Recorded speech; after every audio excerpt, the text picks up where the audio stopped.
ARN messager, interdit, criminalisé, cette première incroyable mondiale. C'est vraiment un moment fort, surtout que ça intervient, un peu hasard du calendrier, au moment où Robert Kennedy Jr. est confirmé ministre de la Santé. Alors d'abord, premier État qui va criminaliser le fait de faire une injection ARN messager. C'est le site spécialisé d'abord qui nous l'a appris, donc anglophone mais repris aussi dans les sites spécialisés francophones, donc c'est IFL Science.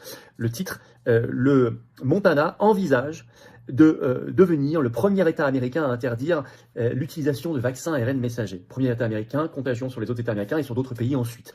Alors, d'abord, il y a eu une première audience par un projet de loi à la Chambre des élus de cet État. C'était le 7 février, c'était présenté à la base par le représentant Greg Kmetz et parrainé également par 12 autres élus. Il y avait une forte probabilité au moment où l'article était sorti, donc le 7 février, que ce soit adopté, était-il écrit, et ça a été voté effectivement le 13 février. Vous avez, en termes francophones, le site spécialisé Agence Science Presse le 10 février qui avait fait un papier aussi. Le Montana veut criminaliser les vaccins, entre guillemets, c'est des injections pour moi, ARN messager. Et NBC Montana, on avait parlé dès le 8 février, en parlant de ce projet de loi qui s'appelle HB 371 de la Chambre de l'État. Voilà ce qu'il prévoit, je cite l'article de NBC Montana. Le projet de loi HB 311 de la Chambre, parrainé par le représentant de l'État Greg Metz et présenté aux côtés d'une douzaine d'autres élus, interdirait l'utilisation de vaccins ARN messagers, on peut mettre au futur maintenant parce qu'il a été voté entre-temps, sur les humains et prévoirait que des délits soient délivrés aux contrevenants. Par ailleurs, l'exposé des motifs de ce projet de loi était très très clair. Je vais vous lire un extrait, il est assez long, mais il est très clair. Le vaccin Covid-19 peut être utilisé pour prévenir la maladie. Nous savons désormais que ces vaccins ne préviennent pas, ils écrivent pas en majuscule les maladies, ni leur transmission. En fait, plus une personne reçoit de vaccins, écrivent-ils, plus elle risque de contracter le Covid. Ils ajoutent, les avantages dépassent les risques. Il y a eu plus de décès dus aux injections qu'à l'infection elle-même. C'est écrit en toutes lettres là-dedans, dans leur exposé des motifs. Au 27 décembre 2024, le VAERS, qui est la pharmacovigilance américaine, a montré que les injections Covid-19 avaient causé 38 264 décès, 219 594 hospitalisations et 1 658 333 événements indésirables. Ça, ce sont les chiffres officiels du VAERS, donc la pharmacovigilance américaine. On a signalé 28 814 cas de myocardite qui touchent souvent des adolescents et des jeunes hommes. Bon, donc c'est quand même un exposé des motifs particulièrement courageux et clair. Mais tout ça, cette première mondiale, elle intervient, donc n'oubliez pas la pétition nationale pour obtenir exactement la même chose en France, elle est en lien sous la vidéo en description si vous ne l'avez pas encore signée, ni relayée. On l'avait lancé il y a quelques mois, mais je crois que c'est maintenant qu'on est complètement dans le tempo, elle a été actualisée, qu'il faut la signer, la relayer, parce que franchement, cette première, elle va secouer la planète. Voilà, vous pouvez le faire dès maintenant. Il faut imposer le débat partout. Mais c'est au moment en plus où leur monde, je parle des covidistes, des vaccinolâtres, s'effondre. Pfizer, d'ailleurs, fait la tête. Le Financial Times avait sorti un papier le 4 février.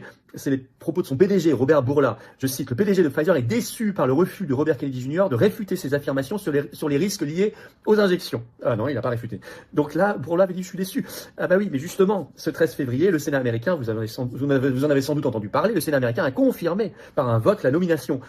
C'était très bien engagé, je vous l'avais dit, parce qu'il avait été confirmé par la Chambre financière, la commission financière du Sénat, mais il fallait quand même le vote formel du Sénat. Ça y est, confirmer la nomination comme ministre de la Santé et des Services sociaux.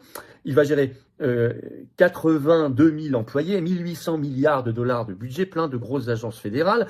Dans sa première déclaration, il a annoncé que cette industrie pharmaceutique et ces agences fédérales avaient volé leur santé aux Américains, et il veut leur rendre. Donc les covidistes et Big Pharma sont en PLS total, pardonnez-moi l'expression. Et ça intervient au moment où le Montana fait ce qu'il vient de faire, ce que je vous ai dit. Donc le Montana apparaît clairement comme un précurseur, vu le mouvement qui se met clairement en place. Alors qu'il y a déjà l'autre effet domino, c'est la chute de l'OMS, l'Organisation mondiale de la santé. Vous voyez comme 2025 est une année, et ça je vous l'avais dit, extraordinaire, d'action.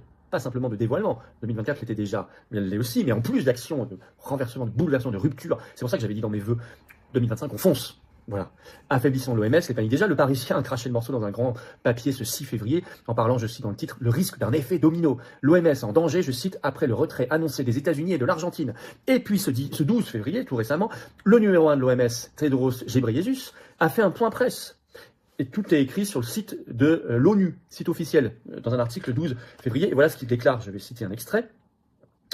L'Organisation mondiale de la santé, OMS, a exprimé sa profonde inquiétude quant à l'impact des réductions de financement des États-Unis sur les initiatives critiques, il faut y ajouter l'Argentine en plus, en matière de santé mondiale, avertissant qu'elle constitue une menace directe pour les efforts de santé publique dans le monde entier. Bon. Il y en a un autre aussi qui fait la tête, je vous l'avais déjà cité dans ses réactions, c'est Bill Gates, bien sûr, puisque la fondation Bill et Melinda Gates travaille beaucoup avec le Gavi, avec l'OMS, comme vous le savez, et puis avec ses propres programmes qui vont dans le même sens. Alors, tout converge. Vous imaginez, là, je vous ai parlé de l'OMS, je vous ai parlé de Kennedy Jr. et je vous ai parlé de cette première mondiale avec le Montana. Tout converge. Avec cette première mondiale, il y a des effets dominos partout. Pour aller dans le sens de la vraie science, de la vraie santé. allié d'ailleurs à la liberté et au consentement éclairé, mot qu'a prononcé aussi tout de suite Kennedy Jr. dans sa prestation de serment comme ministre de la Santé. Parce que là-bas, ils ont une prestation de serment quand ils deviennent ministre. Et il a parlé du consentement éclairé. Et évidemment, quand vous luttez pour la vraie science, la vraie santé, la liberté et le consentement éclairé, vous luttez en même temps, bien sûr, contre la corruption et les corrompus et les corrupteurs. Ça va ensemble. En France, vite cette révolution. Vite, vite, vite. Ça veut dire quitter l'OMS, ça veut dire interdire aussi les injections ARN messager. La pétition nationale est en lien sous la vidéo description pour cela, à signer, à relayer dès maintenant si vous ne l'avez pas encore fait. Et tout le reste, c'est briser nos chaînes. C'est le même combat qui était l'Union européenne, l'OMS, toutes ces structures du mondialisme, qui est en train de périr, de tomber en 2025. Libérons-nous, incarnons la France libre, un espoir, un projet d'avenir pour nous, nos enfants, les générations qui viennent. Merci de partager la vidéo pour créer cet enthousiasme et ce combat, cette envie de se battre.